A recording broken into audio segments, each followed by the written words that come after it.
아이들아, 내 가르침을 잊지 말고 내 계명을 내 마음에 간직하여라. 그러면 그것들이 너를 장수하게 하며 해가 갈수록 더욱 평안을 누리게 할 것이다. 인자와 진리를 저버리지 말고 그것을 목에 걸고 다니며 너의 마음속 깊이 새겨두어라. 그러면 하나님과 사람 앞에서 네가 은혜를 입고 귀중히 여김을 받을 것이다. 너의 마음을 다하여 주님을 의뢰하고 너의 명철을 의지하지 말아라. 네가 하는 모든 일에서 주님을 인정하여라. 그러면 주님께서 네가 가는 길을 곧게 하실 것이다. 스스로 지혜롭다고 여기지 말고 주님을 경외하며 악을 멀리하여라. 그러면 이것이 너의 몸에 보약이 되어 상처가 낫고 아픔이 사라질 것이다. 너의 재산과 땅에서 얻은 모든 첫 열매로 주님을 공경하여라. 그러면 너의 창고가 가득 차고 너의 포도주 통에 햇포도주가 넘칠 것이다. 첫 번째 질문입니다. 오늘 본문은 어떻게 구성되었나요? 1절부터 4절은 서론으로서 부모의 가르침을 마음에 간직하라는 권면을 말하고 있고, 나머지 5절부터 10절은 본론으로서 주님을 경외했을 때 받는 복에 대해 다루고 있습니다.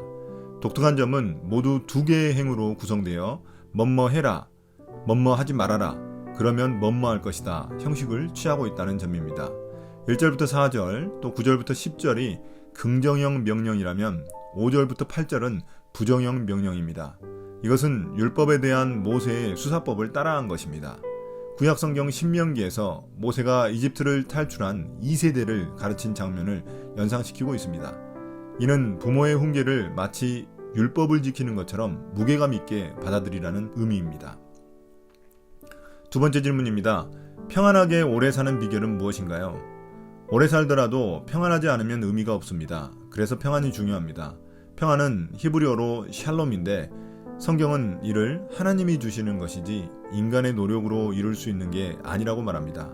그렇다면 부모의 훈계를 듣는 것이 하나님을 경외하는 것과 거의 같다는 사실을 알 수 있습니다. 다시 말해 이 땅에서 평안하게 오래 살아가려면 부모의 가르침과 계명을 잊지 않고 마음에 간직해야 한다는 것입니다. 마음에 간직하라는 것은 마음판에 새겨 반드시 지켜야 한다는 말입니다. 세 번째 질문입니다. 사람에게 존경받는 비결은 무엇인가요? 사람에게뿐만 아니라 하나님께도 인정받아야 진짜 존귀한 자가 될 수 있습니다. 그 비결은 인자와 진리에 있습니다. 히브리어로 인자는 헤세드, 진리는 에메트라고 하는데 이는 하나님의 사랑과 신실하심을 의미합니다. 하나님은 우리를 사랑하시고 영원히 약속을 지키시는 분이라는 것입니다.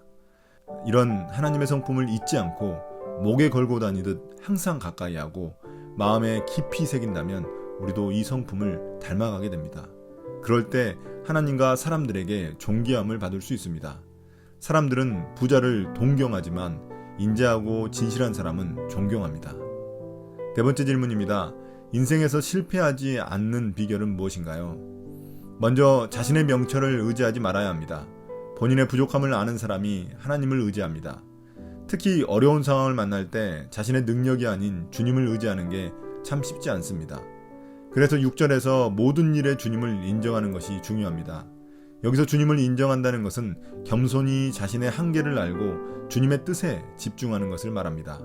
이렇듯 자신을 낮추며 주님을 신뢰하며 의지하는 자는 주님이 그의 길을 곱게 해주십니다. 이 말은 주님이 내 삶의 순간순간마다 옳은 선택을 하도록 인도해 주신다는 것입니다. 다섯 번째 질문입니다. 건강하게 사는 비결은 무엇인가요? 스스로 지혜롭다고 여기는 교만을 버려야 합니다. 오히려 자신의 눈에 지혜로운 것은 심각한 죄를 낳을 수 있습니다. 예를 들어 과하고 왜곡된 욕망에 사로잡히면 우리의 육체와 영혼을 망가뜨립니다. 그래서 스스로 지혜롭다 여기는 일의 반대는 주님을 경외하는 것이며 악을 멀리하는 것입니다. 주님을 경외하는 것과 악을 멀리하는 것은 동전의 양면과 같습니다. 그 결과 이 일은 자기 몸에 보약이 되어 상처와 아픔을 치료해 줍니다. 상처와 아픔을 치료해 준다는 말은 문자적으로는 내 뼈를 위한 음료가 된다는 말입니다. 이 말은 결국 주님을 경외하는 것이 우리의 몸과 마음 모두 건강하게 만들어준다는 것입니다. 6번째 질문입니다. 부자가 되는 비결은 무엇인가요? 앞서 주님을 경외하는 것이 몸과 마음을 건강하게 만드는 것이라 했습니다. 그럼 어떻게 주님을 경외해야 할까요? 그것은 자신의 재산과 수확의 첫 열매를 주님께 드려 주님을 공경하는 것을 보이는 것입니다. 여기서 첫 열매를 드린다는 말은 내가 가진 모든 것이 주님의 것이라는 고백입니다. 또한 공경한다는 말은 무게를 재다라는 단어에서 나왔는데 그 사람의 합당한 가치에 맞게 존경을 표시하는 것을 말합니다. 보통 수확물 중 첫 열매가 가장 싱싱하고 질이 좋습니다. 그러므로 하나님을 하나님답게 대우한다는 것은 자기에게 최고의 것인 첫 열매를 그분께 드리는 것으로 표현됩니다. 그렇게 할 때 내 창고가 가득 차고 포도주 통에 햇 포도주가 넘쳐납니다. 여기서 포도주는 이스라엘의 주요 소산물로서 하나님의 축복을 상징합니다. 내 삶에서 하나님을 인정하고 경외할 때 우리 삶의 모든 필요를 넘치도록 채우시고 넘치도록 갚아주신다는 것입니다. 7번째 질문입니다. 그럼 과연 주님 경외하면 무조건 이런 축복들이 주어지나요? 잠언의 사고방식은 주로 인과응보 위주로 이루어집니다.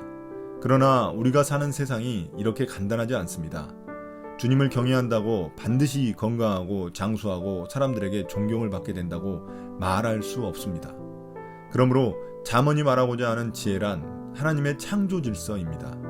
우리가 사는 세상은 너무 복잡하고 모호해서 모든 일을 다 예측할 수는 없지만 사람들의 오랜 경험을 통해 깨달은 삶의 지혜가 바로 하나님의 창조 질서 안에 있다는 것입니다. 잠언은 창조 질서 안에 있는 근본적인 삶의 원리들을 소개하고 있는 것입니다. 오늘의 묵상 포인트입니다. 첫 번째, 하나님의 성품을 쫓아 인자와 진리를 따르는 삶이 쉽지는 않습니다. 그러나 그것을 목에 걸고 마음에 새기면 하나님과 사람들에게 존귀한 자가 됩니다. 우리가 날마다 묵상하는 게 바로 말씀을 목에 거는 것이고 마음에 새기는 것입니다. 우리가 이런 길을 계속 걸어간다면 분명 하나님이 우리를 존귀케 해주실 것입니다. 두 번째, 스스로 지혜롭다고 여겨 얻은 불의한 부와 하나님을 경외함으로 얻은 부는 다릅니다. 어떻게든 오래 살려는 사람과 주님이 주시는 평안으로 건강하게 사는 삶이 다릅니다. 하나님의 창조 질서는 하나님을 경외하며 얻은 부와 평안으로 건강하게 살아가는 삶입니다. 하나님을 경외하지 않고 얻은 부와 건강은 나를 결국 망치는 우상일 뿐임을 기억해야 합니다. 오늘 묵상을 마치겠습니다. 감사합니다.